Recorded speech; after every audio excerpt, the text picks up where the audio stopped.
16મી જુલાઈએ અષાઢી બીજ હતી। આખું શહેર અને રાજ્ય ભગવાન જગન્નાથમાં લીન હતું। તો બીજી તરફ આ દિવસ ઓટોમોબાઈલ સેક્ટર માટે પણ ખાસ બની ગયો, કારણ કે એક જ દિવસમાં હજારો વાહનો વેચાઈ ગયા હતા। ત્યારે અષાઢી બીજ પર ઓટોમોબાઈલ્સમાં કેવી તેજી આવી, આવો જોઈએ આ રિપોર્ટમાં।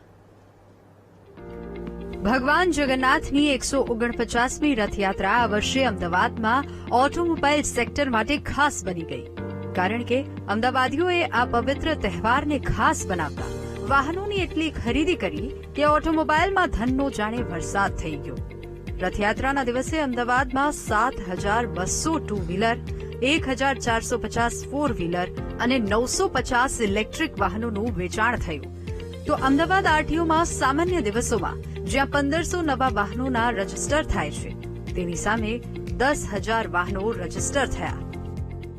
અંદર ગ્રોથ ફેક્ટર આપણે જોઈએ તો એક તો જીએસટી પછીનું એક ગ્રોથ મોમેન્ટમ ચાલુ છે, ત્યાર પછી ઈવી એક અલગ ગ્રોથને મોમેન્ટમ આપ્યું છે, જેના અંદર 58% ગ્રોથ છે। લાસ્ટ યર આપણે ઈવીના આંકડાની વાત કરીએ તો 600 ગાડી રથયાત્રાના દિવસે વેચાઈ હતી, જે વધીને 950 ગાડી ઈવીની ડિલિવરી આજના રથયાત્રાના દિવસે થઈ છે। એટલે ખરેખર રથયાત્રા એ વર્ષનો ફાઇનાન્શિયલ યરનો ફર્સ્ટ ઓટોમોબાઈલ માટેનો ફેસ્ટિવલ કહેવાય, અને એ બહુ સારો રહ્યો। એવું લાગે છે કે આ મોમેન્ટમ ચાલુ રહેશે તો આખું વર્ષ ઓટોમોબાઈલ્સ માટે બહુ સારું જશે।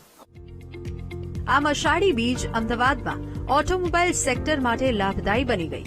જો કે આગામી સમયે હવે તહેવારોનો સમય છે, તેવામાં ઓટોમોબાઈલ સેક્ટર સાથે જોડાયેલા લોકોને આશા છે કે આગામી દિવાળી સુધી તેમને તમામ તહેવારોમાં લાભ થશે અને ઓટોમોબાઈલમાં ફરી એકવાર તેજીનું પ્રમાણ જોવા મળશે।